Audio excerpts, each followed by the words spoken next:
जय माँ ललितांबा।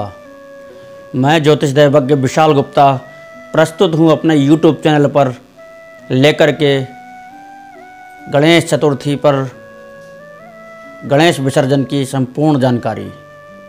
यह वीडियो आप सभी के लिए बहुत ही महत्वपूर्ण होगा। इसे स्किप करके ना देखें, क्योंकि बहुत से लोगों का ज्ञान विसर्जन को लेकर के अभी तक अपूर्ण है।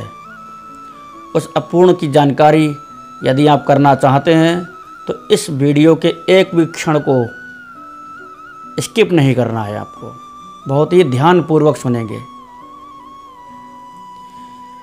भगवान गणेश जी की चतुर्थी से लेकर के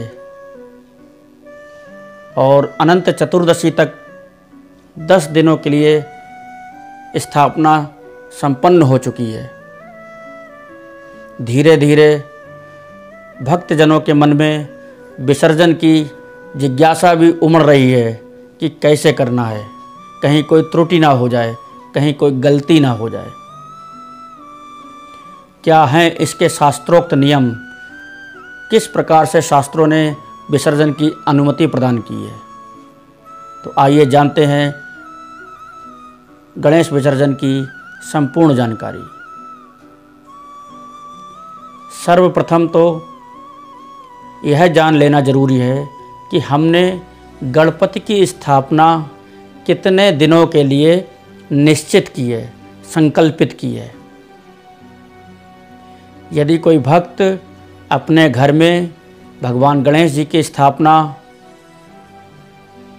3 दिन के लिए, 5 दिन के लिए, 7 दिन के लिए कर रहा है, तो क्या यह सही है या शास्त्रों में कुछ और है और हम कुछ और करते आ रहे हैं। तो इसके संबंध में आपको बताऊं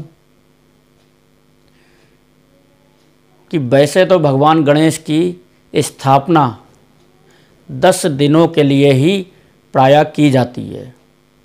बीच में विसर्जन करने का कोई भी विधान नहीं है, क्योंकि अनंत चतुर्दशी 10वें दिन लगभग तिथि पड़ जाती है। यदि घटा बड़ा कोई तिथि हो तो वह 11वें दिन भी पड़ सकती है या 9वें दिन भी पड़ सकती है, लेकिन अक्सर ज़्यादातर जो है अनंत चतुर्दशी 10वें दिन ही पड़ जाती है। तो जिन भक्तों ने अपने घर में गणेश चतुर्थी तिथि पर स्थापना की है बप्पा की, उन्हें कायदा में शास्त्रोक्त नियम के अनुसार अनंत चतुर्दशी पर ही विसर्जन करने का विधान बनाना चाहिए। तो क्या ये लोग जो तीसरे दिन, 7वें दिन या 5वें दिन बीच में भगवान गणेश का विसर्जन कर देते हैं, यह गलत करते हैं? हाँ जी, यह विकल्प मात्र कुछ विषम परिस्थितियों के लिए ही लागू है।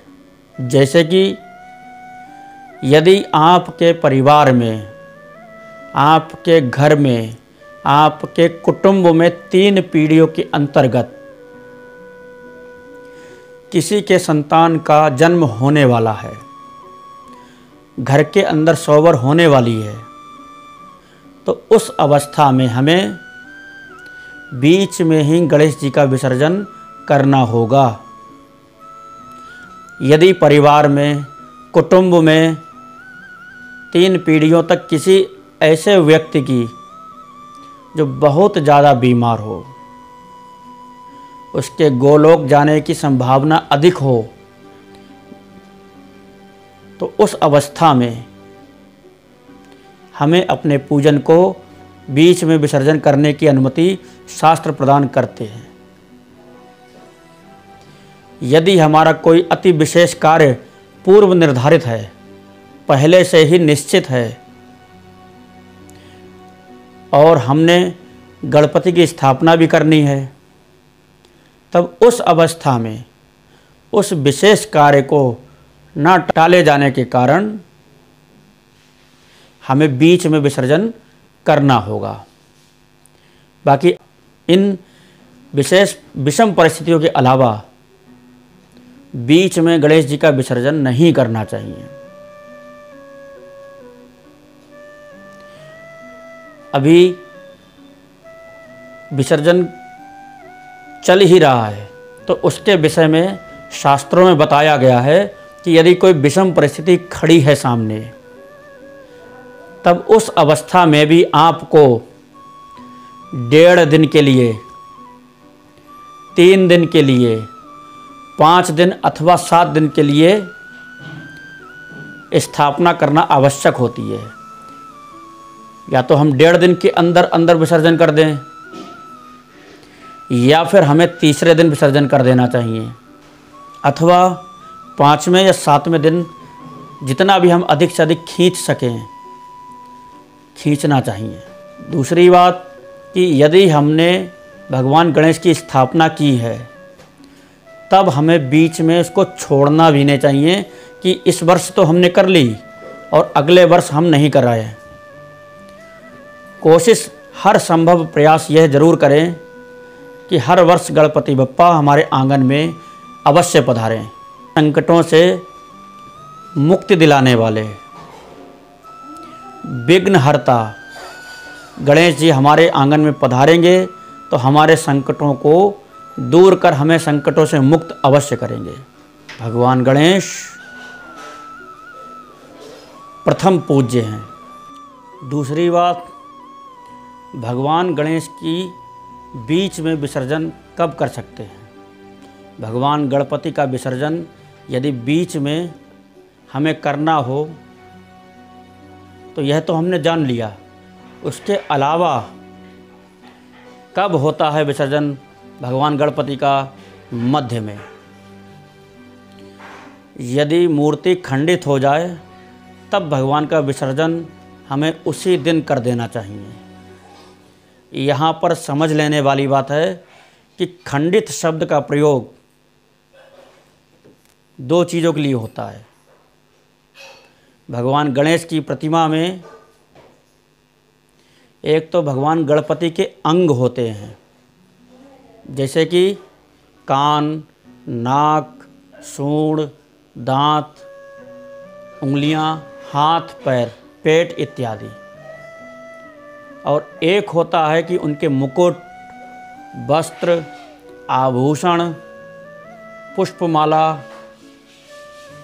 इत्यादि। अब इन दोनों में से यह फ़र्क हमें जानना होगा कि मूर्ति कब खंडित मानी जाती है और कब उसे हमें बदलना है। यदि भगवान गणपति का मुकुट टूटा है, कुंडल टूटा है, हार टूटा है, कोई आभूषण टूटा है, जनेऊ टूट गया, वस्त्र खंडित हो गए, तब उस अवस्था में हमें उसको विसर्जित नहीं करना, क्योंकि यह चीज़ें भगवान गणपति नहीं हैं।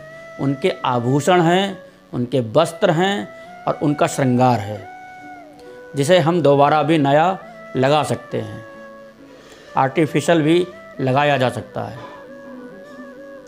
लेकिन यदि प्रतिमा में उंगली खंडित हो गई, नासिका खंडित हो गई, सूंड खंडित हो गई, कान खंडित हो गए, केश खंडित हो गए, हाथ या पैर खंडित हो गए, उस अवस्था में उसे हमें मल्लम पट्टी करके ठीक नहीं करना होगा, बल्कि उसे विसर्जन ही करना चाहिए। यह नियम बहुत अच्छे से समझ लेना चाहिए और यह नियम सिर्फ गणपति के लिए ही नहीं, प्रत्येक प्रतिमा पर लागू होता है कि प्रतिमा खंडित कब हो जाती है, कब मानी जाती है। आशा करता हूँ यह दोनों चीज़ें आपको बहुत अच्छे से समझ में आ गई होंगी।